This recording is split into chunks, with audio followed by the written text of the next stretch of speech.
What is going on, all you wonderful A-plusers out there? It is I, Stuart, here once again to give you guys another Superman and Lois review. This time I'm going to be talking about Episode 2, Heritage, a name that I personally think is very fitting for the episode. Before I get started, I do want to make a quick apology for this video being up later than expected. I will try to have these videos up in the future by the afternoon. However, today I just had a bunch of technical issues, unfortunately, and it's to the point where I'm either going to be getting a new computer sometime soon, or I need to take my computer in to get it fixed. But at the same time, it seems to be working just fine. It seems to have all the updates, but for some really bizarre reason, certain apps like OBS and even Streamlabs aren't really running correctly on it. So I have absolutely no idea why this is, so I'm hoping I can get this fixed in the future.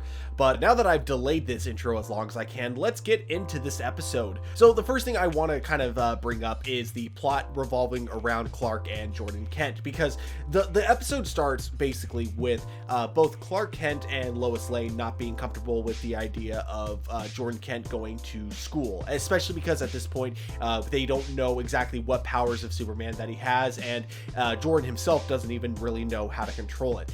There's a brief moment where you feel like Jordan feels as if they don't trust him, and it's less about the fact that they don't believe he can control his powers, but they feel like he will purposely do something stupid with his powers. But his parents do reassure him that that is not the case at all, that in fact it's not at all that they don't trust him. It's literally just because his powers currently work at random, and the last thing they want is to get a call from the principal saying, yeah, your son vaporized half the students in our classroom. Something like that. It'd be a very awkward phone call conversation, I imagine. So Clark takes Jordan to the Fortress of Solitude, which, by the way, I absolutely love the design of the Fortress of Solitude in this episode. It technically kind of brings in a little bit of a continuity error because it looks completely different from the fortress that we see in Supergirl. And I know that some people are going to try to defend this by saying that it was the events of Crisis that might have changed this. However, we've seen the Fortress of Solitude in Supergirl post-Crisis, so we know that it looks nothing like this even after Crisis on Infinite Earths. The only way I can kind of see this making sense is that at the end of the last episode of Supergirl, if I remember correctly, Lex Luthor did destroy the Fortress of Solitude. So theoretically, this is just the Fortress of Solitude after it's been rebuilt. But what's really cool is we finally get an actor to play Jor-El, and he introduces himself to Jordan Kent. But we get also a really weird reveal too, because Clark Kent runs some tests on Jordan Kent, and we discover that apparently Jordan shouldn't have any of Superman's powers. There's a theory about this going around online, and I'll give credit to the person who I first heard this theory from, and I'll get into that at the very end of this episode as to why the AI doesn't seem to be recognizing any of Jordan's powers. But regardless, despite the fact that Jordan isn't able to learn how to control his powers, he does learn a lot more about his family history, about Krypton exploding, and of course, even though he doesn't actually meet his real grandfather, it's more of an AI manifestation, it is still cool to finally see him interact with his grandfather, Jor-El, and it's just really cool in general to have a Jor-El actor now established within the Arrowverse. Now, one thing I thought going into this episode that we wouldn't be getting for a while is more fights between Superman and Captain Luthor, but that couldn't be farther from the truth. We get plenty of Captain Luthor action as he is looking around the world for kryptonite by infiltrating different government facilities, assuming that at least one of them has to have some kryptonite on them as a defense mechanism for Superman. What really surprised me about some of the fights between Captain Luthor and Superman is that it doesn't feel downgraded from the first episode. A lot of times the pilot will have the biggest budget of any episode in the season, and I kind of figured that because of how epic and amazing that the fight looked between Superman and Lex Luthor within the opening premiere of this series, I kind of figured that was going to be its peak and it was never going to reach that level of quality again. That again couldn't be farther from the truth, because we get some really badass fight scenes between the two of them that look just as good as they did in the pilot episode. So I got to give them a lot of credit. They really know what they're doing when it comes to some of the fight scenes and just the choreography in general. They know how to make fight scenes that aren't really done with the same expense that you would see in Hollywood movies, but they do such a good job of making them look like they should be in a Hollywood movie. This looks just as good as some of the fight scenes that we get in the Man of Steel and Batman v Superman movies, if not better. We get a moment between Clark and Sam Lane where he tells Sam about how his kids now know that he's Superman, and Sam thinks this is a terrible idea, and he expresses a lot of disappointment in Clark for doing so, saying that this is more for selfish reasons than it is selfless reasons. He sees it as Clark just trying to essentially get closer to his family for his own selfish reasons, but really it is because he does want to help the family overall. Sam is a major asshole in this episode, not gonna lie. One thing I mentioned about in the previous episode is that Clark and Sam seem to have a much better relationship than they usually do in other medias, but in this episode you can kind of see that's not quite the case in both this scene and another scene that we get later on in the episode. But basically Sam tries to tell Clark that he's ruined any chances Jordan Kent has now at making friends at Smallville High, and of course he ruined any chance that Jonathan Kent might have had at a scholarship through football. This being because when it comes to scouters or just, you know, people who recruit high school students for college sports, they usually pay attention to the big city schools. It's very rare that they pay attention to the small time high schools out there. And as for Jordan Kent, it's kind of a similar situation. You know, with high schools in the city, you tend to have a lot more, I'm not sure how you'd put it, I guess cliques. Different groups of people out there, each with their own kind of thing going for them, whereas smaller high schools, small town high schools tend to have a lot less of them. They tend to be a lot more generic, such as you got the jocks, you got the band kids, and that kind of stuff. But of course, Clark does reassure Sam that he does know what he's doing overall. We then get another really cool fight scene later on where essentially Captain Luthor infiltrates the Department of Defense and he goes after General Sam Lane, and we think he's trying to kill him, but really what he's trying to do is get General Sam Lane to see that Superman is not an ally, that he's the world's biggest threat. And apparently he recognizes General Sam Lane as he hands him a dog tag with the numbers 7734 written on it. The dog tag is also in the shape of Superman's symbol. Now 7734 is obviously hell when you flip it upside down, but I feel like there is probably a big Easter egg to that number besides it obviously meaning hell. And I feel like there was also just something about the way Sam looked at the number, like as if that number has a significance to him.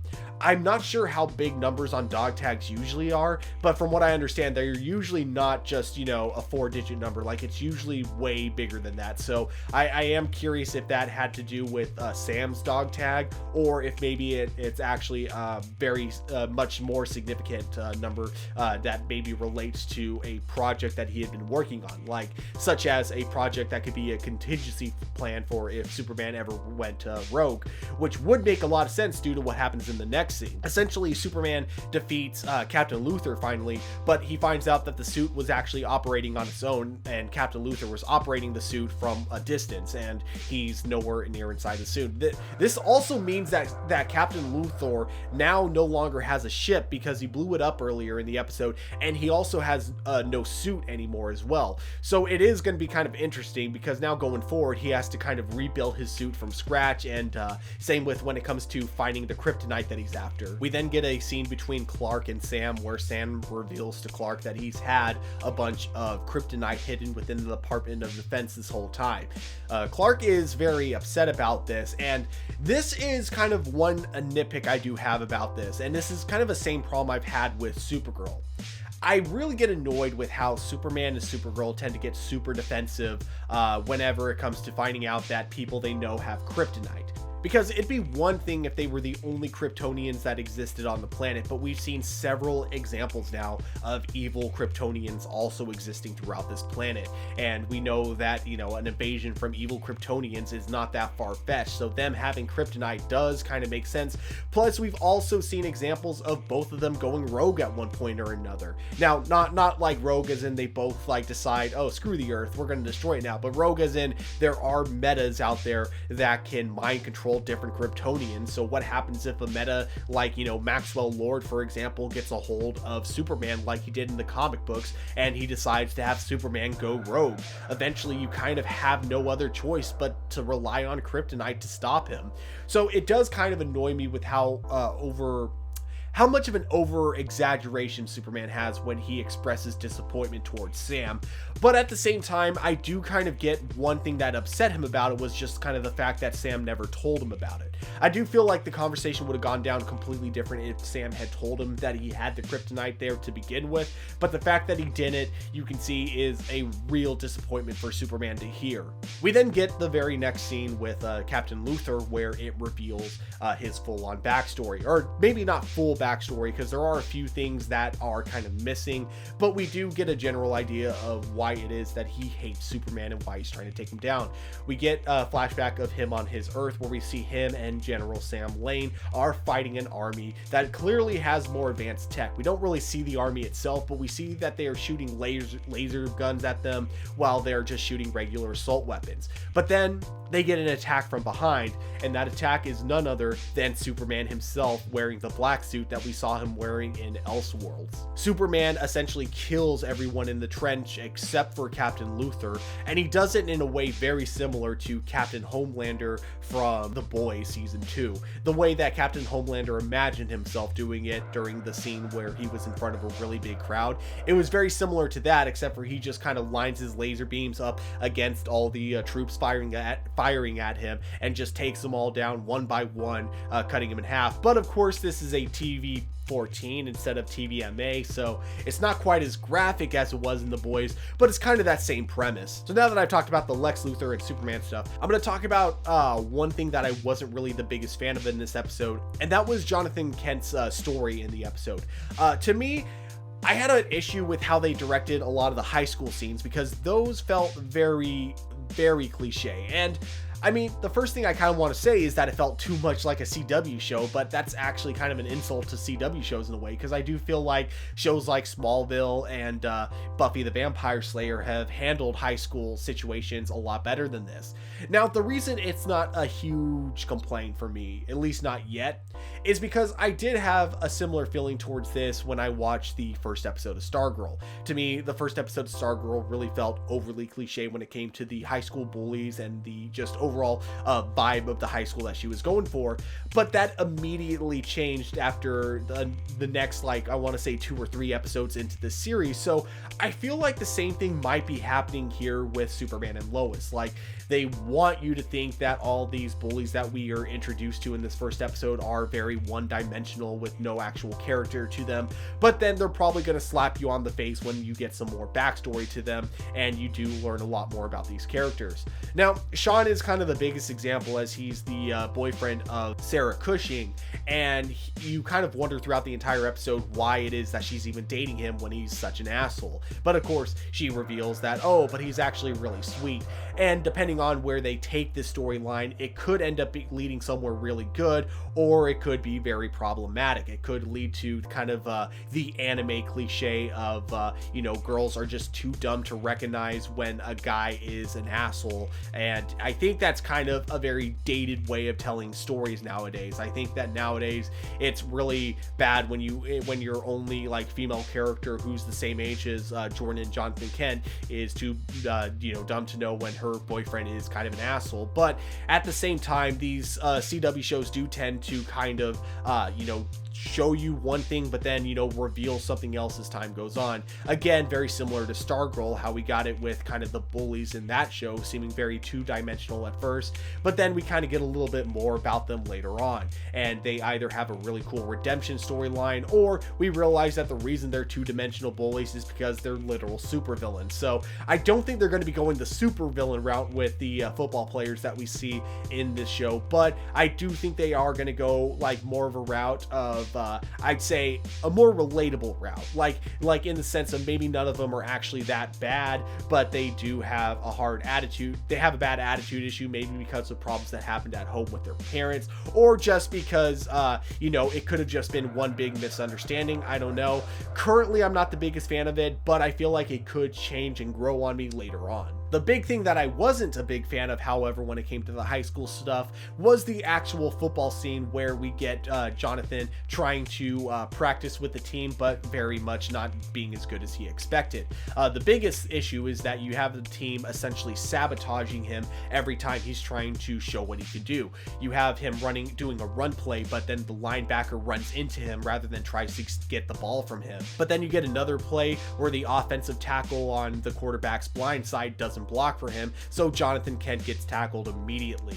Now, what bothers me about this scene overall is you can tell that the writers actually don't know what football practice actually is, because a lot of times in these type of shows, you see that all football practice is one big scrimmage for 2 hours with one team versus another. But really what it is you usually aren't even practicing with the entire team. You're usually divided into sections. Like, you have the quarterbacks going to one area, you have the linemen going to another, and the receivers going to another, and the linebackers going to another to train. Now, this will kind of change based on the amount of coaches that you actually have, and currently we saw that there were only really 2 coaches. However, just because there's like less coaches, that doesn't mean they're not going to try to make sure that everyone on the team recognizes the drills.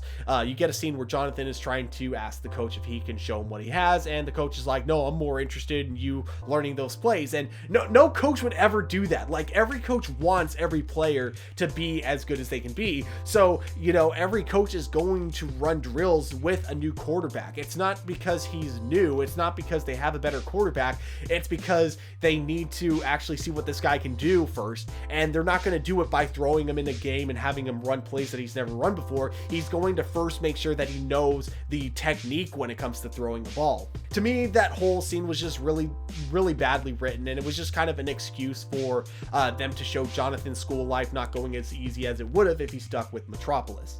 The good thing that does come out of this, however, is the relationship between Jonathan and Jordan Kent. We see that Jonathan is having a much harder time, and Jordan Kent's time isn't quite as easy as it was, which leads to a bit of an argument in the beginning, because it all comes down to the fact that Jonathan gave up so much for Jordan so they could move to Smallville, so Jordan could learn more about his powers and spend a lot more time with his dad. But Jonathan got the butt end of the deal, because at Metropolis High, he was guaranteed a starting position on varsity as a quarterback, which is freaking huge when you're a freshman.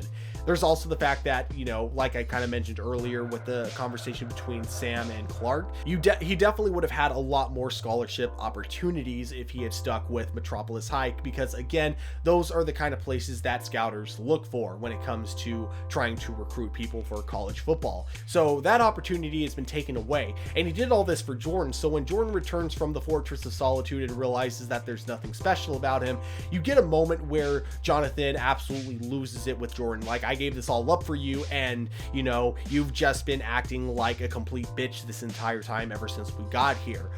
And they do make up for it, like in the very next scene. Like, the two of them do talk their issues out, and I absolutely love this because it's something that I feel like they could have dragged on for an entire episode like you would normally get in these CW shows. But it's so cool that this gets resolved literally one scene later as the two of them talk their issues out, and then it ends with Jonathan promising him that, you know, regardless of what the Fortress of Solitude says, he knows there's something about something really special about Jordan, and he's going to do whatever it takes to find out what it is.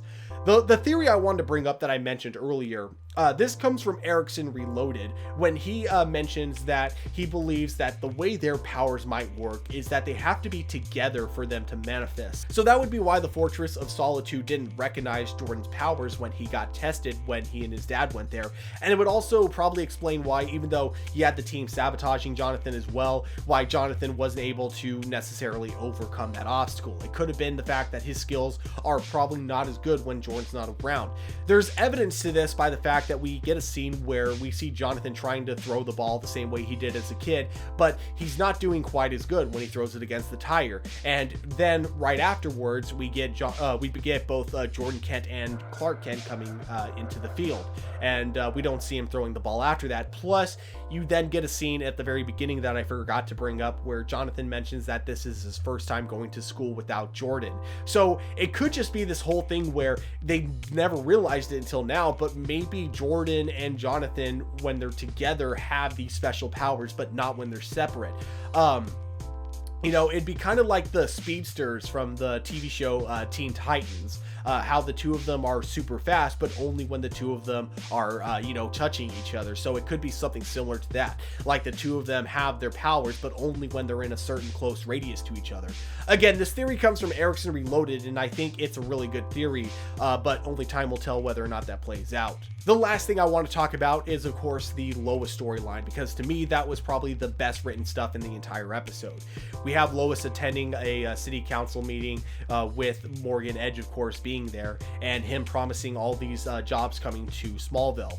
During this meeting, Morgan Edge continues to claim that he wants to make positive changes to Smallville for the better, but Lois calls him out on his BS, saying that he's overestimating the promises as he's done in the past. But despite this, Morgan Edge seems to have the upper hand at first, as he's able to kind of chuckle it away and say, "This is what I love about Lois. She'll go after me even though I'm her boss." And he tries to play it off as a joke, and unfortunately, the entire town is fooled by this. Lois Lane, despite him being his boss, tries to write an article against Morgan Edge and tries to publish it to the Daily Planet to warn people that he is a corporate vampire, and he's about to do the same thing to Smallville that he's done to the other towns that he's tried to make deals with. Her article does get published, but unfortunately it gets completely reworded, and it's basically not her article anymore.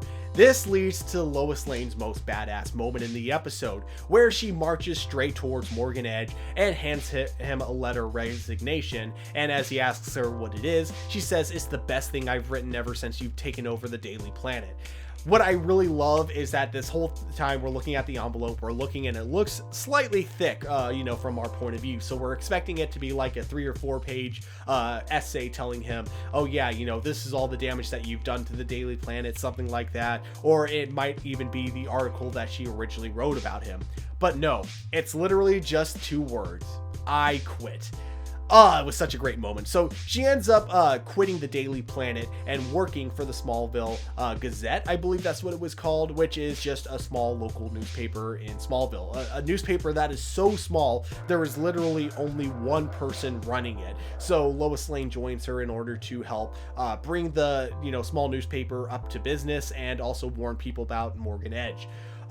It would have been kind of funny if this character ended up being Chloe from Smallville, but I totally get why they probably didn't want to bring her name up due to the controversies around her actress. But at the same time, it would have been kind of a cool nod to Smallville fans, to my opinion. But I totally see why they didn't go that route. But guys, overall, I thought this was a really solid episode, a really great follow-up to episode 1.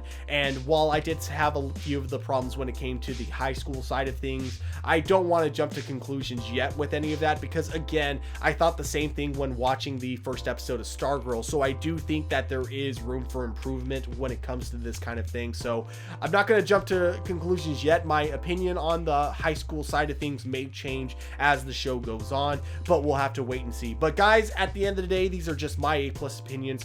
We here at A+ Opinions always want to know what you guys think, so definitely let me know in the comments below if you guys enjoyed this episode or not. Definitely hit that like button and subscribe to our channel. But guys, above all, just remember to keep it A+.